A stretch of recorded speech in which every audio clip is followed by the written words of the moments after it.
Ethanol बंदीचा प्रयोग फसल्यानंतर देशाचा साखर उद्योग आता अडचणीत आलेला आहे। त्यामुळे माजी केंद्रीय कृषी मंत्री शरद पवार यांनी साखर उद्योगातील समस्यांचा आढावा घेत पंतप्रधान नरेंद्र मोदी यांना पत्र लिहिलेलं आहे।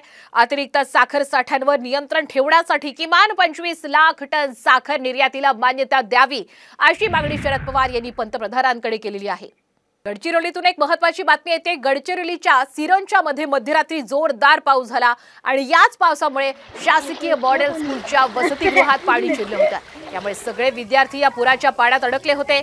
सिरोंचा पोलिसांनी त्या ठिकाणी धाव घेऊन लहान 80 विद्यार्थ्यांना सुरक्षित बाहेर काढलेले। वसतिगृहात शिरलेल्या पाण्यासोबतच काही साप आणि विंचू सुद्धा आत आले होते। त्यामुळे पोलिसांनी या मुलांना खांद्यावर घेऊन बाहेर काढलेले। त्यामुळे एका पोलिसाला सापानं चावा सुद्धा घेतल्याची माहिती मिळते। दरम्यान सर्व विद्यार्थ्यांना आता सुरक्षित बाहेर काढण्यात आलेलं आहे।